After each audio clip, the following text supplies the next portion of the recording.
Le Burkina Faso détient le record de la production d'or. C'est une information qui nous vient de NN Africa. Je vous lis ça. Le Burkina Faso consolide sa position en tant que puissance majeure de la production d'or en Afrique grâce aux performances impressionnantes de la mine de Sambrado, exploitée par la société australienne West African Resources.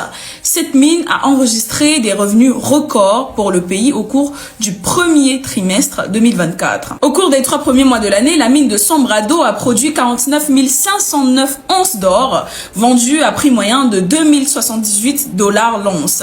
Cette solide performance s'est traduite par des revenus trimestriels de 102,87 millions de dollars, soit plus de 62 milliards de francs CFA. Comparativement à la même période en 2023, ces recettes ont connu une hausse significative de 13%. Ce bond est attribué à la tendance haussière des cours de l'or sur les marchés mondiaux et à l'augmentation des volumes vendus. Alors avant de commenter cette actualité, je tenais à vous annoncer que j'ai créé un canal Telegram pour vous mettre en premier en contact sur les actualités du monde, mais aussi vous faire profiter en premier de mes contenus, des podcasts, des chroniques, des analyses sur lesquelles je travaille actuellement et qui sortiront très bientôt.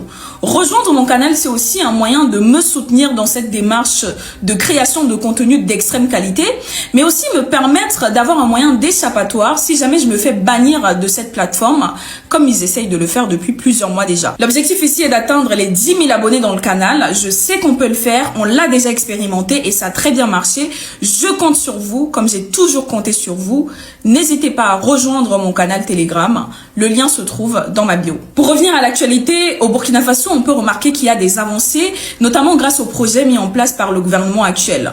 On l'a vu récemment, ils sont en train de mettre en place une raffinerie d'or, la seule et la toute première d'Afrique de l'Ouest. Si rien qu'avec ça, on n'est pas capable de voir qu'il y a une réelle volonté de la part de ces autorités-là de faire avancer les choses dans ce pays-là, je ne sais pas comment est-ce qu'on peut le démontrer autrement.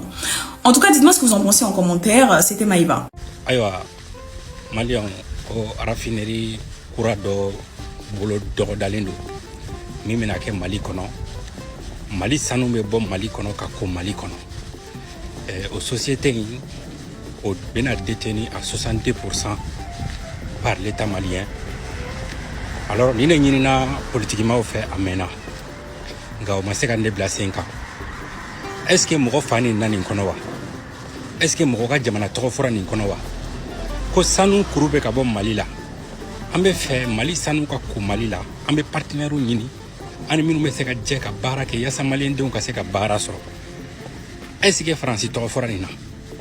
Est-ce que États-Unis tɔgɔ fɔra nin na? Mais pourquoi olu de bɛ k'u da don an ka kuma la? Alors n bɛna ɲɛfɔ aw ɲɛna. Ni a y'a jateminɛ fɔlɔ la Mali sanu tun bɛ bɔ cogo di? Société grand groupe de tun bɛ na i bɛ taa sɔrɔ o capitaux fan dɔw bɛ o déteninen don français entreprise ba dɔw fɛ américain entreprise ba dɔw fɛ Canada entreprise ba dɔw fɛ u bɛ fara ɲɔgɔn kan ka grand groupe former ka na anw dun. Donc sisan ni sanu tun bɔra sanu bɔgɔlama de tun bɛ cɛ ka kɛ baguw kɔnɔ ka kɛ fɛnw kɔnɔ ka taa n'a ye bateau fɛ walima avion fɛ ka taa ko n'a kora résidu wɛrɛw bɛ sɔrɔ o bɔgɔ in na min tɛ sanu ye o de bɛ ta ka feere Europe kɔnɔna la mais maa minnu fana b'o sanu in ko o ye européen de donc a bɛ emploi fila de créer d'abord raffinerie kɔnɔna la olu de bɛ baara k'o kɔnɔ ensuite i bɛna ye k'a fɔ sanu mana bɔ tuguni a bɛ tila ka feere olu ka marché de kan directement ni résidu minnu bɛ sɔrɔ o contrat tun tɛ kɛ Mali ye Assimi ko de banna est ce que nin kuma in bɛɛ fɔlen sisan mɔgɔ tɔgɔ fɔra wa est ce que jamana tɔgɔ fɔra wa est ce que jamana ninna wa est ce que jamana dɔgɔyara wa alors ni ne kɛlen don k'u tɔɔrɔ ni ne kɛlen don k'u tɔɔrɔ parce que maliyɛnw bɛ ka bɔ ko kalama Mali ɲɛmɔgɔw bɛ ka fɛɛrɛ bɛɛ tigɛ pour que maliyɛnw ka se ka baara sɔrɔ ka dɔ sɔrɔ u ka dugujukɔrɔfɛnw na. Très bonne nouvelle pour les Ghanéens. Le président Dramani Mahama vient d'interdire aux commerçants étrangers de commercer de l'or au Ghana. Dès à présent, si les étrangers veulent acheter de l'or, ils vont devoir passer par une agence gouvernementale. Dès sa prise de pouvoir, on peut constater que le président ghanéen n'hésite pas à prendre des décisions pour le bien de son peuple. Il faut que je le rappelle, aujourd'hui, le Ghana, c'est le deuxième producteur d'or en Afrique, derrière l'Afrique du Sud, avec plus de 100 tonnes par an. Et c'est dommage que la plupart de cette production ne profite pas aux commerçants locaux, qui faisaient face sans aucun doute à une concurrence déloyale des personnes qui venaient de partout dans le monde et surtout n'avaient pas le même niveau de vie que des locaux.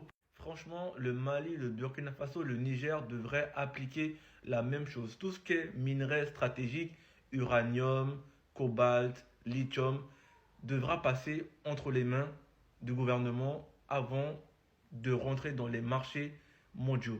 Parce qu'il est clair que le manque à gagner pour l'État est énorme. De mémoire, une audit a été réalisée au Burkina Faso et les pertes étaient estimées à plus de 3 000 milliards dans le secteur minier par rapport à ce qui est perdu, ce qui est volé, ce qui est détourné.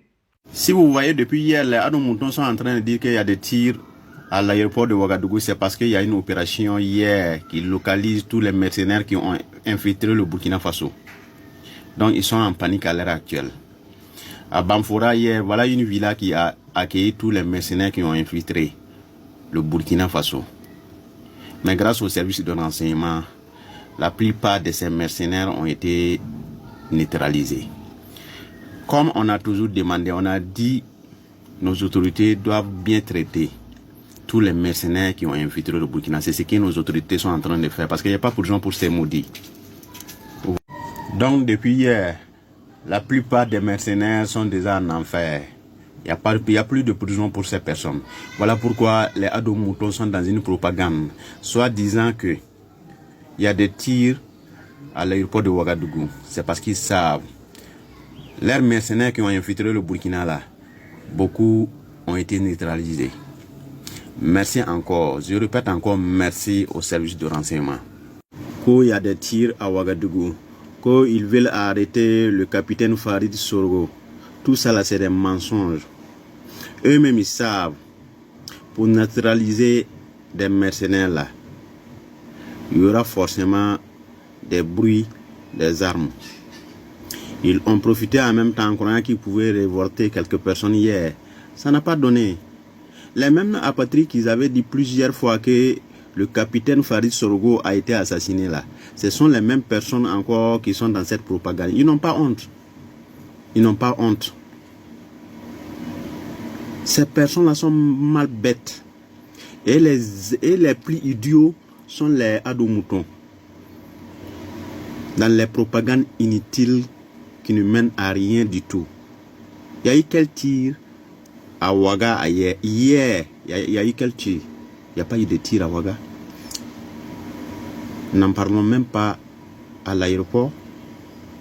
Mais eux-mêmes savent. C'est parce qu'ils ne veulent pas dire la vérité. Où ces mercenaires ont été neutralisés. Ils ne veulent pas dire la vérité. Donc notre gouvernement, notre service de renseignement va travailler silencieusement. Et beaucoup, eux-mêmes, ils savent. Les grands perdants, ça sera eux. Parce que leurs éléments ont déjà infiltré notre pays. Ils sont en train de lire à l'heure actuelle. Voilà. Ils vont comprendre.